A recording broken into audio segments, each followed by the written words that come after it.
بسم الله الرحمن الرحيم. لحضرة النبي المصطفى رسول الله صلى الله عليه وسلم وعلى آله وأصحابه وذريته ورسول رسوله وفروع فروعه شهود الله لهم الفاتحة. أعوذ بالله من الشيطان الرجيم. بسم الله الرحمن الرحيم.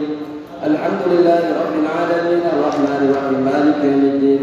إياك نعبد وإياك نستعين اهدنا الصراط المستقيم صراط الذين أنعمت عليهم غير المغضوب عليهم ولا الضالين آمين. الفاتحة إلى معرفة الكتاب الشيخ النووي بن عمرو العنزاوي والإمام أحمد بن حجر العسقلاني ورجال الشهادة تكون في مقبرة سدوجري والذي تكون في مقبرة بدر عبد المجيد الزجاجي وكأحمد مفتاح الزجاجي وكعبد الحميد الزجاجي المتع وكحسن عبد الحميد وكعمير عبد الحميد بن قطار عبد الحميد بن عبد الرحمن بن زيد وكعبد القادر بن أحمد أبو سيدي وكأبشر بن عبد الله وكعبد الله بن مياه وكأجسني بن مستوى وكأبشر بن عبد الله وأصول رسلهم وزوجاتهم أن الله تعالى يحمينا بحمياتهم ويميتنا بمدادهم ويقعنا بمكاتهم وأنوار أسرارهم وعلوم فدهم والدنيا والآخرة. الفاتحة.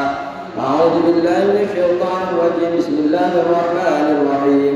الحمد لله رب العالمين الرحمن الرحيم مالك يوم الدين.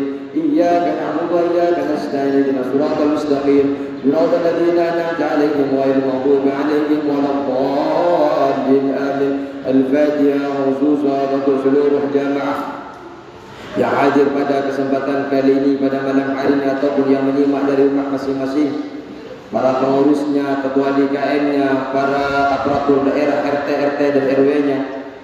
Semoga Allah Subhanahu wa taala Allah berikan kesehatan lahiran wa batinan. Allah mudahkan, Allah kabulkan segala hajat-hajatnya. Allah berikan jalan seluruh kesulitan-kesulitannya. Allah bisa berikan mereka kemudahan untuk membayar hutang-hutangnya. Dan semoga keluarganya menjadi keluarga yang sakinah, mawaddah, warahmah. Dan semoga anak-anaknya, istrinya dijadikan anak-anak dan istri yang saleh dan salihah, yang selalu taat kepada Allah dan Rasulnya. Allah tanggung biaya pendidikan anak-anak kita. Allah permudah untuk mereka meraih cita-citanya. Allah jaga mereka dimanapun berada dalam keadaan taat, Islamnya, imannya. Semoga mereka tidak suka melakukan maksiat dimanapun berada. Semoga Allah kita semua apabila dipanggil oleh Allah Subhanahu wa taala, semoga dipanggil dalam keadaan husnul khatimah. Ilmu-ilmu yang kita pelajari menjadi ilmu yang bermanfaat di dunia dan di akhiratnya Allah. Dan semoga amal-amal kita menjadi amal-amal yang berkah, yang bisa bersaksi kepada kita kelak bahwa kita termasuk orang-orang yang baik. Bi Syaikhul Qadir Jailani radhiyallahu anhum. Al-Fatihah. A'udzu billahi minasyaitonir rajim. Bismillahirrahmanirrahim. Alhamdulillahi rabbil alamin arrahmanir rahim maliki yaumiddin. Iyyaka na'budu wa iyyaka nasta'in ihdinas siratal mustaqim صراط الذين أنعمت عليهم غير المغضوب عليهم ولا الضالين آمين. السلام عليكم ورحمة الله تعالى وبركاته. بسم الله الرحمن الرحيم. الحمد لله رب العالمين والصلاة والسلام على أشرف الأنبياء والمرسلين سيدنا وحبيبنا وشفيعنا مولانا محمد وعلى آله وصحبه أجمعين. ربنا لا علم لنا إلا ما علمتنا إنك أنت العليم الحكيم. ربي اشرح لي صدري ويسر لي أمري واحلل عقدة من لساني يفقهوا قولي. أما بعد, yang kami hormati segenap para jemaah Masjid Baitul Muttaqin. Al-Muttaqin. Berarti saya sudah kedua kalinya di Al-Muttaqin. 3 kalinya musola, 2 musola Al-Muttaqin dan sekarang Masjid Al-Muttaqin. Hari ini mulai semalam sampai sekarang ini 3 tempat Al-Muttaqin semua. Yang kami hormati Al-Khusus Dzikri, Ketua DKM Al-Ustaz Basori Masuri. Alhamdulillah wa arifu nafsi. Saya ingin berkenalan kepada beliau ini pertama kali berjumpa dengan beliau dalam keadaan sehat dan afiat. Alhamdulillah Allah panjangkan umur beliau. Allah terima amal-amal beliau Ini setiap detiknya beliau ini yang dipikirkan adalah Masjid Al-Muttaqin. Semoga pengurus-pengurusnya, donatur-donaturnya, jemaah-jemaahnya memberikan kesehatan semua. Dan semoga berkumpulnya malam hari ini Allah jadikan wasilah. Semoga dihapuskan dosa-dosa kita. Amin ya rabbal alamin. Bismillahirrahmanirrahim. Bab Tsunai. Ini bab yang kedua. Wa fihi salasuna mau'idatan. Wa fihi halaman 4. Monggo. Karena harus minum dulu. Kalau kurang tidur mata setok, tenggorokan haus. Bismillahirrahmanirrahim.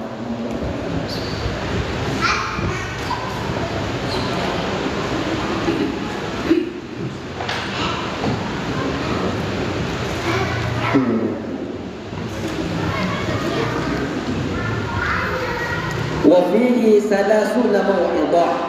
Di dalam bab As-Tsunai, bab kedua ini ada 30 nasihat.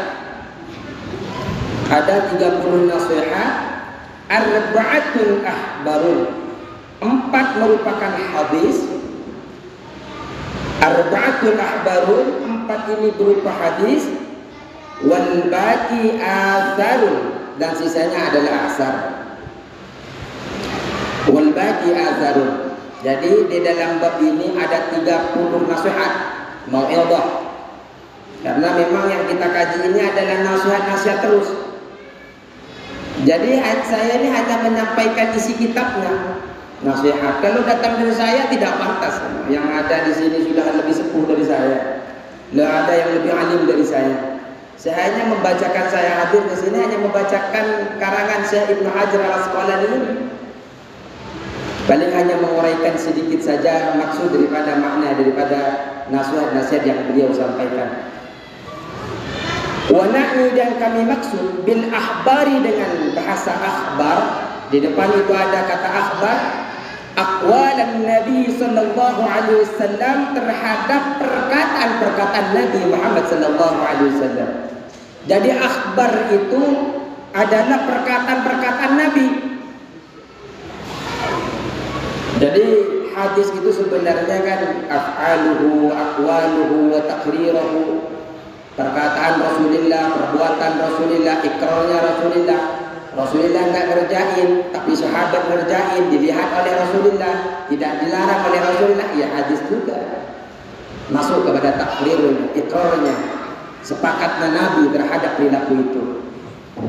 Wabil asari, dan dengan asar aqwal as-sahabati wat tabi'in, terhadap perkataan sahabat dan tabi'in.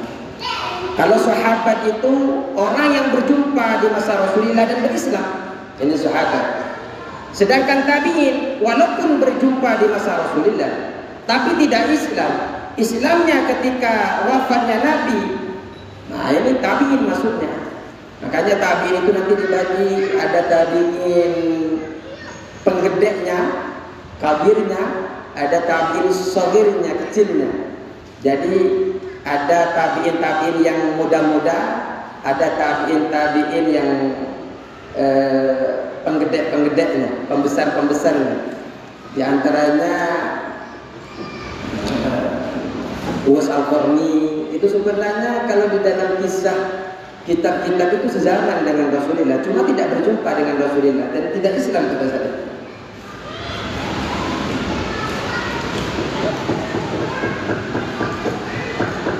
Faminhu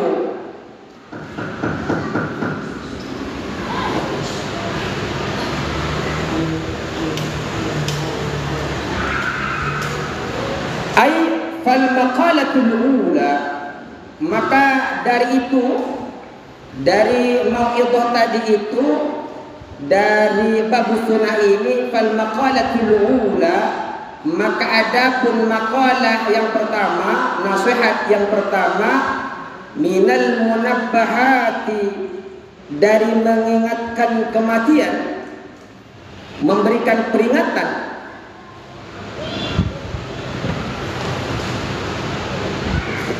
As-Sunaiyati yang membahas dua perkara. Jadi bab sunnah ini dua, bab yang kedua sekaligus membahas dua perkara. As-Sunai kalau Saniyun itu kan dua. Kalau As-Sunai membahas dua perkara. Maruwiya anin Nabi sallallahu alaihi wasallam, sesuatu yang diceritakan dari Rasulullah sallallahu alaihi wasallam. Apa yang diceritakan oleh Rasulullah sallallahu alaihi wasallam, annahu qala, bahwasanya qala berkata siapa Nabi? Nabi Muhammad bersabda, memberikan nasihat kepada kita. Apa nasihat Nabi? Khoslatani la say'a afdalun minhuma, al-imanu billahi wal naf'u lil muslimin. Khoslatani, dua perkara. La syai'a, tidak ada sedikit pun, tidak ada sesuatu. La syai'a, tidak ada sesuatu afdalu minhuma, yaitu yang lebih utama dari keduanya. Ada dua perkara, tidak ada sesuatu apapun yang lebih afdal dari dua perkara tersebut. Jadi dua perkara ini lebih utama dari segala-galanya. Apa saja dua perkara itu? Yang pertama adalah al-iman. Pertama adalah iman. Iman ini adalah nikmat yang Allah berikan kepada kita, melebihi nikmat-nikmat yang lain. Jenengan kaya, jenengan sehat, jenengan berbuat baik selalu, beramal saleh selalu, tapi tidak beriman, ya tidak bisa membantu kebaikan jenengan di akhirat. Tidak berguna kesehatan panjenengan di akhirat. Tidak berguna kepada panjenengan sendiri. Yang kalau berbuat baik kepada siapapun ya pasti berguna kepada orang lain. Tapi amalan-amalan itu tidak bisa menyelamatkan kepada panjenengan di akhirat nanti. Kenapa? Karena tidak punya iman.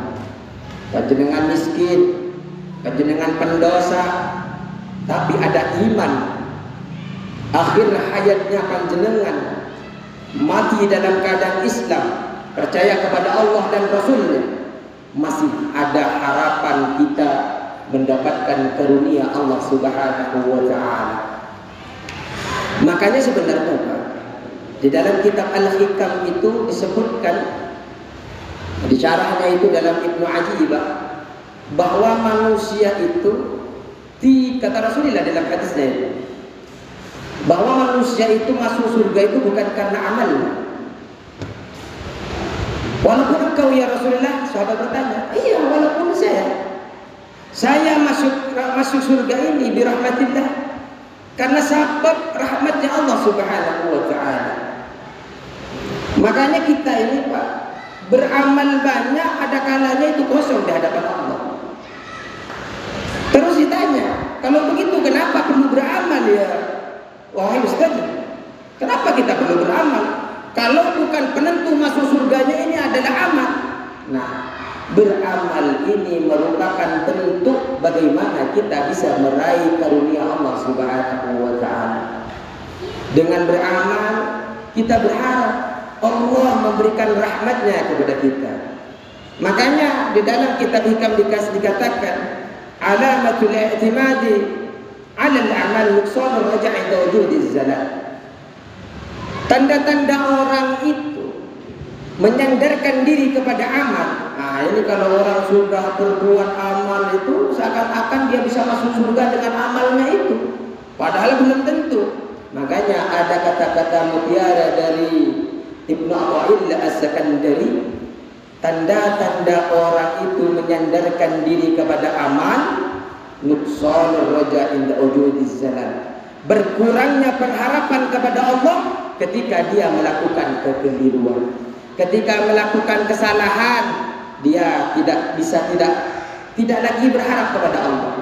Seakan-akan ketika dia bermaksiat, seakan-akan pintu karunia Allah itu tertutup. Ya Allah, dia lupa, seakan-akan taubatnya tidak diterima, seakan tidak. Seharusnya mau dia dalam keadaan ibadah, walaupun dia dalam keadaan maksiat kepada Allah, selalu pengharapan kepada Allah Subhanahu wa Ta'ala itu tidak putus.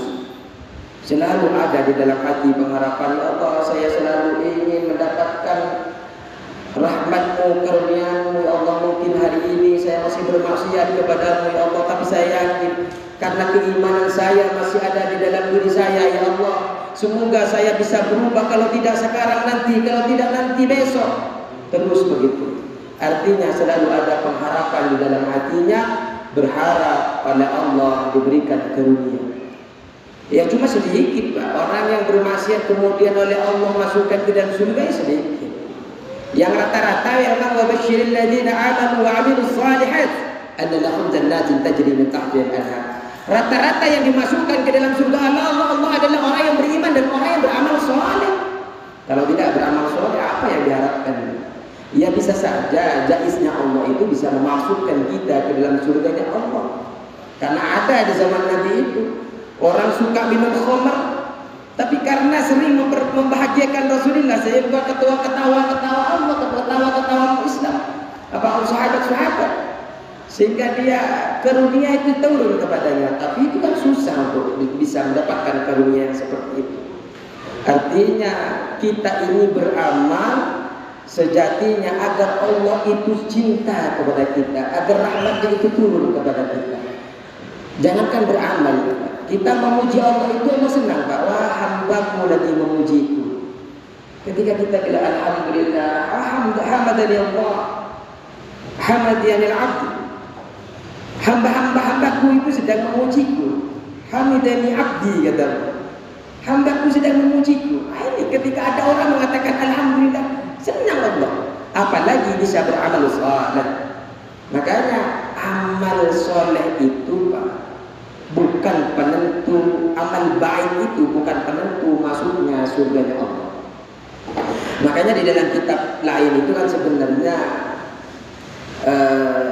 setan itu kan selalu membisikkan kepada kita. Apalagi sekarang kan melek teknologi Facebook, TikTok kayak ini, TikTok, YouTube, WhatsApp, Story. Kita bisa tampakkan semua kebaikan-kebaikan yang bisa kita lakukan di dunia. Lagi umrah, foto Jabal depan Ka'bah, Hajar Aswad, ini kan banyak banget dia tampakkan.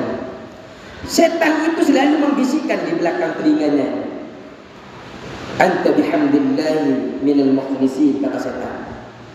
Engkau ini termasuk orang-orang yang ikhlas. Wa innama tadkharu hadhihi al-ibadah, sesungguhnya engkau tampakkan ibadah ini liyaqtadiyan nasu bika, liyaqtadiya bikan nasu, agar manusia itu ikut kepadamu, ikut apa yang kamu lakukan. Wah, ayo cepetan yang lomba-lomba berinfak ke masjid, lomba-lomba sholat berjemaah, kamu tampakkan saja di storymu. Apakah menampakkan story, menampakkan media sosial seperti ini salah? Tidak salah. Yang salah ketika tidak bisa menata hati. Dia tampakkan karena ingin popularitas, dia tampakkan karena ingin pujian. Itu yang tidak bagus. Bagaimana kita tahu? Karena setan kan seringkali kamu ikhlas, kan begitu setan terus. Bagaimana kita tahu bahwa sebenarnya perilaku kita ini ikhlas atau tidak? Lihat. Kalau ada orang yang menyumbang masjid ini sama besarnya dengan kita atau lebih besar kita, kemudian orang itu lebih banyak memuji dia yang lebih kecil dari kita. Wah, kalau kita merasa sakit hati karena orang lebih banyak yang memuji 50.000 padahal jenengan ngasih 100, berarti ada yang salah dalam hati panjenengan. Dia ngasih 50 kok dipuji-puji, saya 1 juta aja. Makanya kadang kan tidak diperbolehkan kita menyebutkan. Kalau orang itu begini, kadang orang itu cerita kalau kan biasanya kalau di masjid Jumat itu kan disebutkan Pak, 50.000 dari si A, 100.000 hal dari dana sekian, itu biasanya begitu. Di sini disebutkan? Enggak. Ada salah satu masjid begitu. Ada salah satu orang tidak suka disebutkan namanya. Dia tulis nyumbang hamba Allah. Hamba Allah 1 juta. Tapi cerita Pak, itu hamba Allah itu saya. Sama saja. Walaupun ngasih hamba Allah, dia cerita bahwa itu adalah diri saya, nggak ria. Itu saya tulis hamba Allah itu saya. Hamba Allah juga, tapi diceritakan kepada orang lain. Makanya setan itu berbisik. Sebenarnya kamu ceritakan itu kamu karena kamu terhapus bin nikmah, karena kamu ingin mereka ikut jejakmu. Itu bisikan setan. Makanya tanda-tandanya adalah ketika ada orang lain membisik, ada orang lain yang melakukan kebaikan seperti kita, kemudian orang lain banyak mengikuti orang itu, lebih banyak memuji itu, terus kita merasa tersaingi dengan apa yang mereka lakukan, berarti hati kita tidak baik-baik saja, perlu diobati. Tapi kalau kita senang orang lain lebih dekat kepada orang yang dipuji itu, artinya kita melakukan kebaikan, si A juga melakukan kebaikan, tapi orang lebih banyak memuji si A ini, kita merasa senang, tidak merasa tersaingi, berarti sedang sehat hati kita, sudah bisa menata. Tapi kalau dia melakukan kebaikan, banyak orang mengikuti dia, tidak mengikuti kita, kita merasa tersakiti, ini berarti bermasalah hati kita, perlu diperbaiki. Jangan sekali-kali mengandalkan diri kita kepada amal. Amal itu hanyalah alat kita agar kita disayang oleh Allah, agar anugerah itu datang kepada kita, bukan penentu kita masuknya surga. Makanya kadang setelah kita berhenti di media sosial, berhenti untuk kita pamer, setan itu datang lagi Pak, bisik lagi di telinga kita. Kenapa kamu berhenti? Padahal kamu banyak beramal, nanti kalau kamu syiarkan lewat Facebook, syiarkan lewat TikTok. Maka kata Allah, jawablah begini, inni mu'tamidun ala fadlillah wala 'alal a'mal. Saya menyandarkan diri kepada anugerah Allah, bukan kepada amal-amal. Fa innama dakhaltul jannata, apabila saya masuk ke dalam surga nanti, fa innama huwa bi rahmatillah wa la bi amali, maka masuknya saya ke dalam surga itu dikarenakan disebabkan rahmatnya Allah, disebabkan anugerah Allah, bukan disebabkan karena amal saya. Jawab saya saja begitu kepada setan-setan yang membisik. Apakah kita akan aman dari bisikan-bisikan itu? Tidak akan pernah aman. Tidak akan pernah aman. Selalu setan itu, selain nafsu, setan itu akan selalu menemani kita untuk membisik itu. Cuma begini, kalau di dalam kitab Hidayah, itu kan biasanya begini. Ada orang kadang karena takut sombong, akhirnya dia tidak tampakkan. Contohnya, orang yang mau sedekah, saya enggak mau sedekah, takut sombong. Disuruh jadi imam, takut jadi imam, takut sombong. Disuruh jadi penitia, enggak mau jadi penitia, takut sombong. Ada yang seperti itu, Pak. Disuruh ke depan, maju, saya di belakang aja, takut sombong. Kata di dalam kitab Hidayah, ketika panjenengan tidak melakukan itu, berarti panjenengan termasuk orang yang sombong. Ketika merasa takut sombong karena melakukan kebaikan, panjenengan tidak melakukan kebaikan itu, maka termasuk panjenengan sombong. Karena merasa bisa mengendalikan, karena merasa panjenengan tidak sombong, karena tidak maju ke depan, karena tidak tampil, tidak melakukan kebaikan-kebaikan itu. Maka ketika panjenengan mau maju ke depan, ditunjuk, mau jadi penitia, takut sombong, hajar saja, berangkat saja, bismillah saja. Kalau jenengan takut sombong saya, takut riya saya, jenengan kalau tidak melakukan, kata ulama, itu yang disebut riya pada akhirnya. Karena pada akhirnya itu jenengan merasa, wah, saya sudah bisa mengatasi riya saya hebat, sudah bisa mengalahkan dia dan sebagainya. Makanya kalau kebaikan itu jangan ditunda-tunda. Setelah melakukan kebaikan, jaga lagi, jangan sampai hati kita merasa terbaik, merasa terhebat dan sebagainya. Jadi kita kembali lagi, tidak ada sesuatu yang lebih utama kecuali yang pertama dengan iman. Dua perkara itu tidak ada yang lebih baik daripada yang lain. Yang pertama adalah iman, apapun itu. Yang kedua, wanaf'u lil muslimin, memberikan kemanfaat bagi orang Islam. Khairun nas anfa'uhum linnas. Paling baik manusia itu yang bisa memberikan manfaat kepada orang lain. Dari hal-hal kecil, Pak. Contohnya, ada yang ngambilin air, dibagi-bagikan, ini sudah manfaat. Orang yang majelis taklim ini yang tadinya haus jadi tidak haus. Yang akhir tadinya ngantuk gara-gara kecapean, haus, dikasih minum. Apalagi ada kopinya. Enggak minta kopi, saya enggak kopi. Enggak minta kopi. Apalagi ada kopinya. Majelis taklim, tapi enggak minta kopi saya. Saya enggak kopi.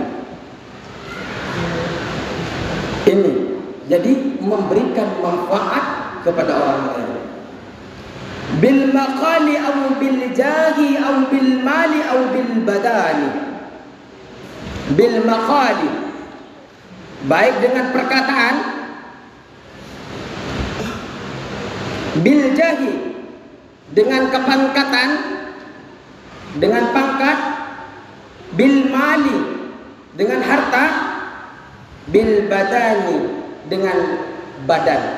Jadi ini lebih baik dari perkataan, lebih baik dari pangkat, jabatan, dengan harta, dengan badan, iman, dan bisa memberikan manfaat kepada muslim lainnya itu lebih utama daripada lainnya. Makanya kalau panjenengan ingin menjadi yang orang yang afdal, jadi iman di dalam diri kita itu kita harus syukuri. Yang kedua, kita harus menjadi orang yang bermanfaat kepada orang lain. Terus, qala Rasulullah sallallahu alaihi wasallam, Rasulullah sallallahu alaihi wasallam bersabda, man asbaha la yanwi dhulma ala akhadin. Man asbaha, barang siapa yang masuk waktu pagi. Masuk waktu pagi berarti jam berapa, Pak? Dari jam 1 itu pagi. Subuh. Ya subuh lah. Jangan bangun tidur ya sudah pagi. Tapi bangun tidurnya jangan sampai jam 9, Pak. Itu sudah siang ya. Habis subuh ya. Ini habis subuh, sepakat ya, habis subuh bukan jam 10 siang. Jadi masuk pagi itu adalah jam 4. Jam 4 sampai jam 6 berarti pagi. Orang yang masuk pagi, la yanwi dhulma ala ahadin. La yanwi, tidak ada niat. Orang tersebut tidak ada niat ad-dhulma, melakukan kezaliman ala ahadin, terhadap orang lain. Artinya ketika masuk pagi, bangun tidur, tidak ada rasa apapun untuk melakukan kezaliman, menyakiti orang lain, menzalimi orang lain. Maka dia akan diampuni atas kesalahan-kesalahannya, atas perbuatan-perbuatan dosanya. Makanya Pak, kalau bangun subuh jangan memiliki pikiran apa-apa kepada orang lain. Itu saja, jenengan tidak punya niat dolim saja, tanpa terasa Allah ampuni dosa panjenengan. Apalagi panjenengan membaca istighfar, apalagi panjenengan minta ampunan, dilengkapi sujudnya, tahajudnya, sholat qobliyah subuhnya, dilengkapi duhanya, syuruknya. Jenengan tidak punya niat untuk berbuat zalim saja, kata Rasulullah, diampuni dosa-dosa panjenengan. Jadi sehari itu diampuni dosanya, besoknya tidak ada niat zalim lagi, diampuni lagi, tanpa terasa. Maka jauh ini diantara adalah menatah hati. Rasulullah SAW mengajarkan kepada kita, jangan ada rasa zalim, niat menyakiti orang lain itu di pagi hari. Bukan berarti karena dia masuk pagi kemudian sore hari, berarti sore harinya boleh Ustaz? Ya nggak boleh juga. Mulai pagi sampai sore atau malam nggak boleh. Artinya mulai bangun, kalau tidak ada niat menzalimi kepada orang lain, maka diampuni kesalahan-kesalahan yang ada Allah. Terus, wa man asbaha yanwi nusratal madlum. Wa man asbaha, barang siapa masuk waktu pagi, yanwi, berniat, orang tersebut berniat nusratal madlumi, menolong orang yang terzalimi. Nah, kalau tadi nggak niat apa-apa, tidak ada niat untuk zalim kepada orang, sekarang niat menolong orang yang terzalimi. Ada tetangga Pak Ustaz sama suaminya dipukul terus, gimana gitu Pak Ustaz? Boleh nggak kita perhatian sama dia? Wah, ini bukan menolong ini bukan urusan jenengan Pak dulu. Saya ingin tolong dia Ustaz, saya WA boleh enggak? Jangan, ini bukan itu pembahasannya. Enggak, takut kemana-mana nanti jalurnya. Orang yang teraniaya, banyak orang yang teraniaya, yang terzalimi. Contohnya sandalnya hilang, motornya hilang. Ya manalah contoh-contoh berzalimi, disakiti oleh orang lain, tapi dia terlalu banyak hutang dan sebagainya ini kan. وقضاء حاجة المسلمين وقضاء حاجة المسلم. Masuk pagi memiliki niat untuk menolong orang yang terzalimi, wa qada'a hajatil muslim, dan memenuhi hajatnya orang muslim lainnya. Jadi setelah masuk pagi dia suka menolong orang yang terzalimi. Ada yang kecurian, jenengan datengin. Orang yang kena begal, jenengan datengin, tolong dia. Jangankan sampai nolong, punya niat saja. Ini yang kita bahas adalah punya nih. Oh, berarti besok-besok saya niat aja Pak Ustaz. Tapi nggak dikerjain ya.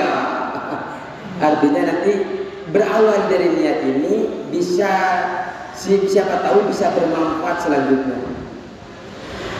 Jadi ketika pagi punya niat untuk membantu orang yang terzalimi, punya niat untuk memenuhi hajat orang muslim. Umpamanya ada orang yang kelaparan, kehausan pagi-pagi, kemudian jenengan lengkapi dia hajat-hajatnya. Kanat lahu ka'ajri hajatin mabruratin, maka dia pahalanya, kata Rasulullah, ka'ajri hajatin mabruratin, seperti pahalanya orang yang haji yang mabrur. Seperti apa hajinya mabrur? Al-hajjul mabrur laisa lahu jaza illa al-jannah. Artinya walaupun disebut dengan haji mabrur itu, intinya jenengan akan dimasukkan ke dalam surganya Allah. Kalau pagi-pagi itu jenengan punya niat untuk membantu orang yang terzalimi, ingin mempunyai niat untuk memenuhi hajat-hajat orang muslim lainnya, pahalanya seperti orang yang haji dalam keadaan haji yang mabrur.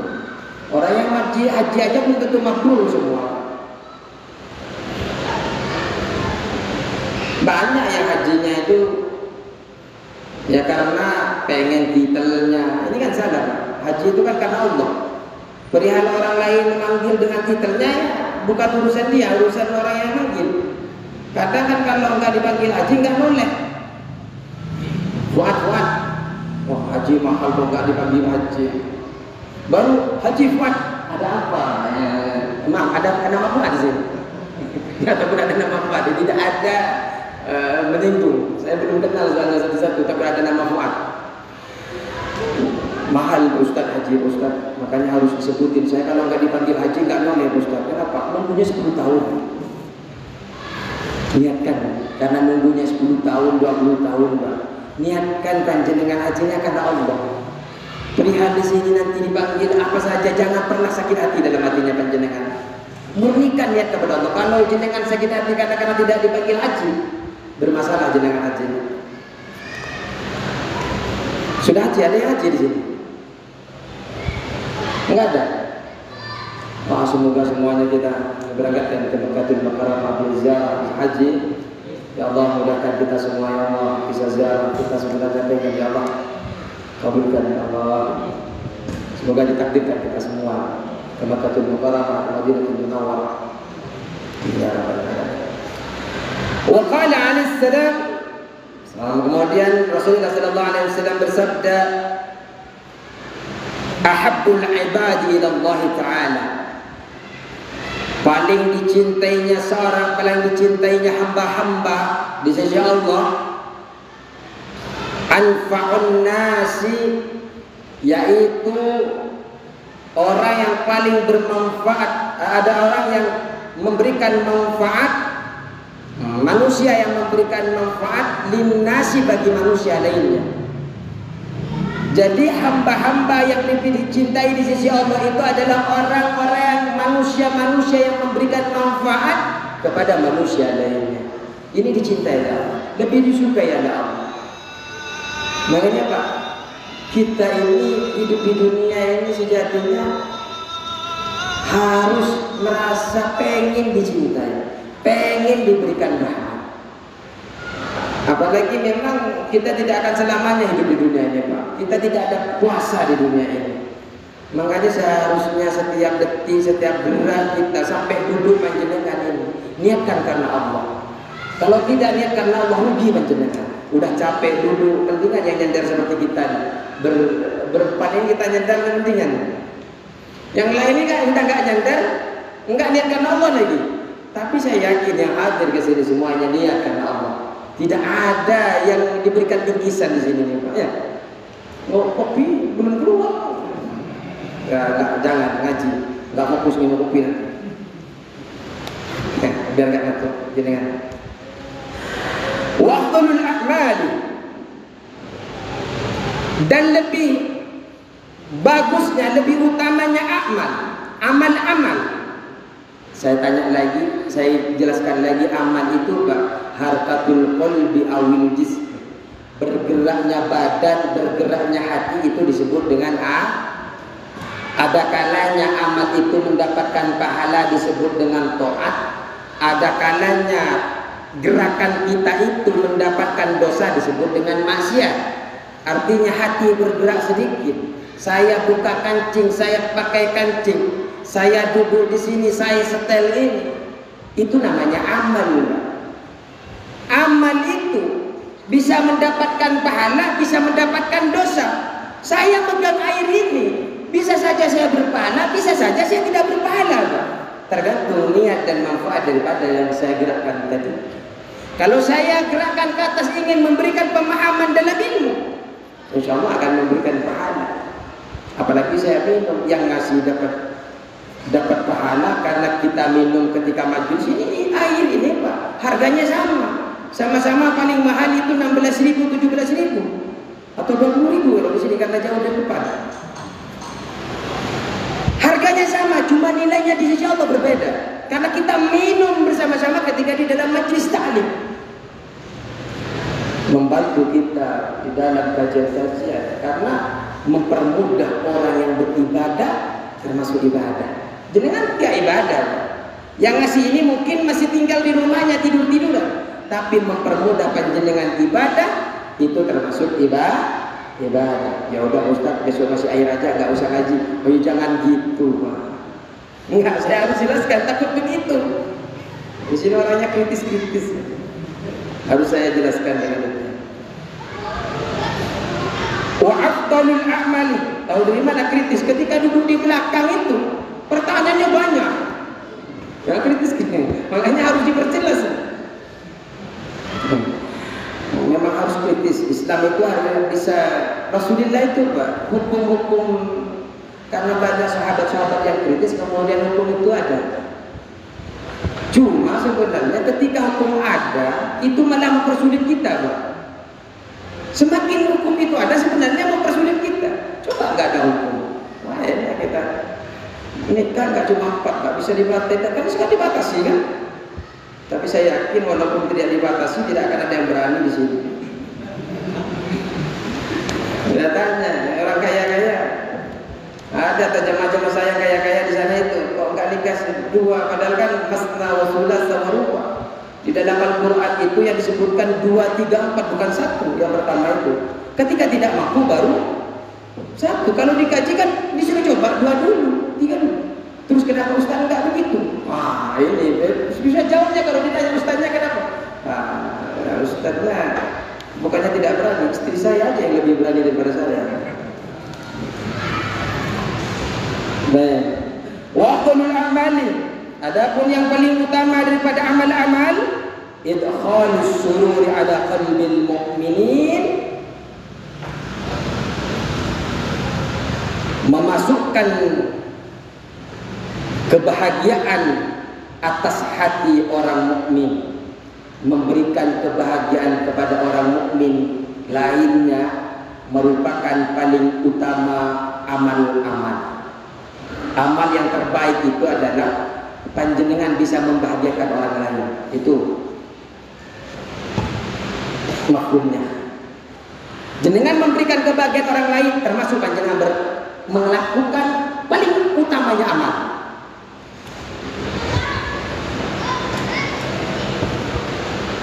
Yatrudu anhu ju'an. Yatrudu anhu. Yatrudu itu mengusir. Mengusir, yatrudu mengusir anhu dari yang mukmin ju'an, rasa lapar. Jenengan ada orang kelaparan, jenengan usir lapar, rasa laparnya. Berarti kalau diusir rasa laparnya harus diberikan apa, Pak? Harus makan, Pak. Senang nggak Pak kalau dikasih makan, dikasih orang lapar dikasih makan, senang nggak? Makanya Pak, cari orang yang lapar biar senang. Makanya di belakang itu kan nanti kita temukan Nabi Ibrahim alaihissalam itu diberikan gelar Khalil itu dikarenakan dia tidak makan kecuali bersama dengan tamu. Mau makan pagi, mau makan sore, mau makan siang, beliau itu tidak makan kecuali bersama tamu. Apa maksudnya? Dia makan kecuali ada yang menemani. Kalau tidak ada yang menemani, dia cari 1 mil, 2 mil, sampai 2 mil beliau jalan kaki. Untuk apa? Untuk bisa makan bersama beliau. Karena ingin memberikan makan ini sehingga beliau itu disebut dengan diberi gelar oleh Allah Khalilullah, kekasihnya Allah. Terus, au yaksifu anhu karba, atau menghapus dari orang mukmin tersebut kesusahan. Jadi amal yang paling afdal itu memberikan kebahagiaan kepada orang lain dengan cara bisa menghapus, menghilangkan rasa laparnya, menghilangkan rasa dahaganya, kemudian menghapus kesusahannya. Makanya memang seharusnya kalau ada di lingkungan ini yang susah, tugas utama adalah orang masjid. Orang masjid ini harus bisa memberikan kebahagiaan kepada lingkungan. Terus dari mana duitnya masjid? Ya dari lingkungan yang kaya-kaya, Pak. Kalau masjid itu hanya dimintai untuk tanggung jawab saja, salah. Tanpa yang kaya-kaya memikirkan masjid ini, karena masjid ini hanya bisa berharap untuk berbagi, Pak. Tapi kalau nggak ada yang ngasih, mau berbagi gimana, Pak? Makanya orang yang kaya-kaya di lingkungan ini, yang memiliki kelebihan harta, kalau panjenengan tidak zakatkan lewat masjid ini, tidak infakkan hartanya lewat masjid ini, ya kalau panjenengan infakkan, zakatkan di tempat lain tidak apa-apa. Tapi yang lebih utama di lingkungan ini. Kemudian ketika panjenengan tahan itu sedekah wajibnya, panjenengan tahan sedekah sunnahnya, harta yang panjenengan punya itu akan dihisab oleh Allah Subhanahu wa ta'ala. Ketika panjenengan tidak bisa berbagi dengan masjid, dengan memakmurkan masjid, kebutuhan masjid, masjid Allah ini tidak dipelihara oleh panjenengan, jangan salahkan kalau Allah berikan musibah kepada keluarga itu. Jangan salahkan kalau anak-anaknya berani kepada orang tuanya, dikasih tahu A, B, C, ternyata dia tidak dengar. Karena ada masjid yang tidak diberikan karena tidak memberikan bantuan fisabilillah di jalan Allah. Sudah Ustaz, saya kirim ke kampung. Carinya di sini, dikirimnya ke kampung. Sebenarnya di mana saja boleh, cuma yang paling utama adalah di daerah setempat. Makanya Pak, masjid bisa memikirkan kaum du'afa di sekitar. Kalau yang kaya-kaya, yang banyak harta, tidak usah didensus Pak, siapa yang kaya. Jenengan sendiri yang bisa menilai apakah saya termasuk orang yang bisa memberikan harta saya. Karena panjenengan urusannya dengan Allah, bukan dengan pengurus. Makanya evaluasi agar harta panjenengan itu bisa panjenengan bawa ke akhirat. Jangan hanya panjenengan, jangan harta panjenengan itu Pak, yang disimpan mulai masa muda sampai masa tua, panjenengan wafat hanya jadikan harta rebutan oleh anak-anaknya. Alhamdulillah. Kadang orang tuanya masih sakit, sudah bertengkar masalah harta. Ini kalau tidak bermanfaat harta. Ini masih mendingan Pak, anaknya yang rebutan. Kalau suami barunya, jenengan yang capek-capek beli Alphard, beli Fortuner, suami barunya yang mengenai. Makanya biar panjenengan, apakah harta bisa dibawa mati Ustaz? Bisa dibawa mati itu harta. Dengan cara apa? Dengan cara sedekah jariyah. Enggak, saya tidak dibisikin oleh, saya baru ketemu sama ketua DKM ini. Hanya saja ayo kita pikirkan bagaimana perkembangan masjid ke depannya, sehingga syiar Islam kemana-mana, syiar Islam anak-anak yang remaja-remaja bisa diberikan pendidikan lewat masjid ini. Orang-orang yang tidak mampu duafa bisa diperhatikan oleh masjid ini. Kalau bukan orang-orang yang kaya yang memikirkan, karena kadang Pak orang kaya tapi tidak punya ilmu dan kesempatan, punya ilmu kadang tidak punya kesempatan, mau membagikan hartanya nggak punya waktu. Silakan ke masjid, biar masjid yang. Kenapa lihat jam sudah lewat? Biasa sama suruh sampai jam 8 ya. Tidak ada. Ya sedikit lagi. Jadi menghilang yang pertama diantaranya adalah amal-amal yang bisa menghilang, yang bisa memberikan kebahagiaan ke dalam hati mukmin, memberikan makan, menghilangkan rasa lapar, menghilangkan rasa dahaga, menghilangkan rasa susah, au yaqdi lahu dina, atau membayarkan hutang bagi orang mukmin tersebut. Kalau ada orang mukmin lainnya yang punya hutang, pikirkan orang tersebut. Kalau sekiranya dia tidak bisa bayar, urunan bantu mereka. Karena mukmin sama mukmin lainnya itu seperti jasad ini, Pak. Ketika jasadnya ini sakit satunya, maka yang lain itu akan merasa sakit. Kalau panjenengan ada orang yang lain ke musibah, jenengan tidak merasa sakit, berarti ada yang salah dengan hati panjenengan. Bisa saja itu sakit, bisa saja hatinya mati. Jangan jadi hati yang mati, jangan jadi hati yang sakit. Karena kalau sudah mati, Pak, nasihat seperti apapun tidak akan pernah masuk. Wa khoslatani la syai'a ahbathu.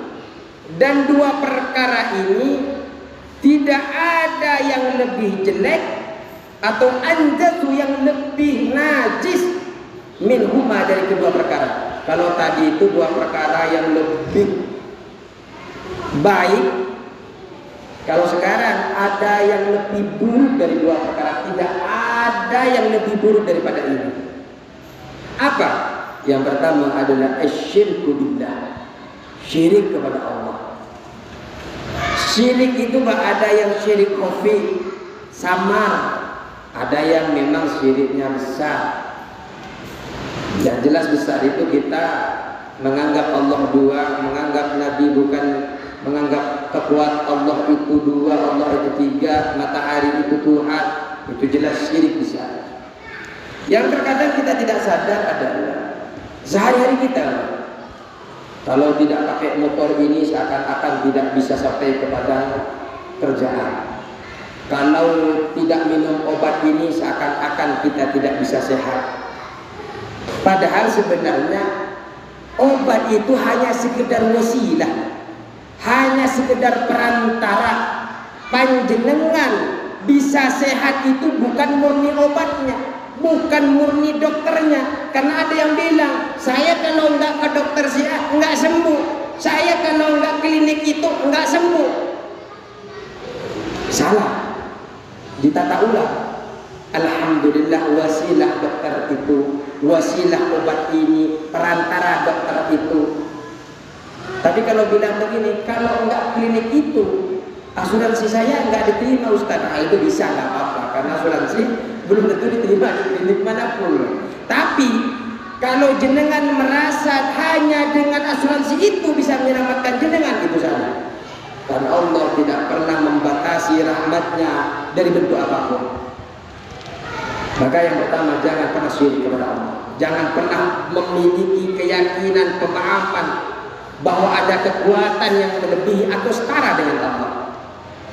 Semua itu dari Allah semua, kekuatan itu. Yang kedua, wadurru bil muslimin, dan memberikan kemudorotan, mara bahaya kepada muslim lainnya, jahat kepada muslim lainnya, memberikan bahaya, memberikan celaka kepada muslim lainnya dengan cara apapun. Itu termasuk, tidak ada yang lebih jelek daripada itu. Itu adalah amal yang sangat jelek. Hindari, Pak. Hindari. Masa kita tidak lebih insya Allah dari 63 sampai 70. Misalnya itu pun kalau 70 banyak bonusnya, Pak. Pak, berapa jenengan umurnya, Pak? 17. Umurnya berapa jenengan? 60. 66. Alhamdulillah, saya walafiat. Suka ngaji, paling depan. Ya, banyak bonusnya. Insyaallah berkah umurnya. Semoga Allah selalu berikan keberkahan panjang umur. Jenengan umur berapa? Yang bujangan? Masih bujangan kan?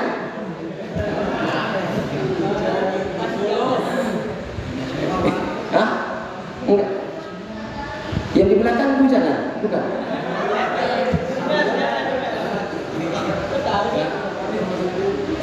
Bujangan. Mau cari lagi. Kita bisa ditanya kepada yang dulu 66 tahun, apa yang beliau lewati itu hanya kayak baru kemarin, kayak baru lewati. Ternyata tidak dirasa sudah 66 tahun. Panjenengan akan melewati. Jangan gunakan sisa-sisa waktu ini, Pak. Hanya syirik kepada Allah, hanya melakukan kejahatan kepada Allah. Tahu tidak? Mulai sekarang tata amalan kita agar betul-betul amalan itu diterima oleh Allah. Di dalam kitab Ibnu Ajibah itu, di dalam syarih itu, Pak, kalau kita beramal lebih baik disertai dengan ilmu. Karena amal yang disertai dengan ilmu, awasahullahu ta'ala malam ya'lam. Allah akan memberikan, mewariskan kepadanya ilmu yang tidak ia ketahui. Awal cara sholat, cara ibadah, cara wudu disertai dengan ilmu. Jangan asal begini-begini, Pak. Kalau tidak tahu apakah benar secara sholatnya atau tidak, tanya kepada ketua DKM, tanya kepada pengurus-pengurus. Insya Allah tahu mereka. Nggak tahu tinggal WA kepada ustaz yang ngajar di sini. Ada beberapa ustaz yang biasa saja. Ada pertanyaan itu biasa saja. Biar ustaznya nggak hanya tidur di rumah. Cukup sekian ya, karena banyak yang lihat ke jam. Saya terganggu ketika lihat jam ini nyuruh berhenti ke saya. Nggak apa.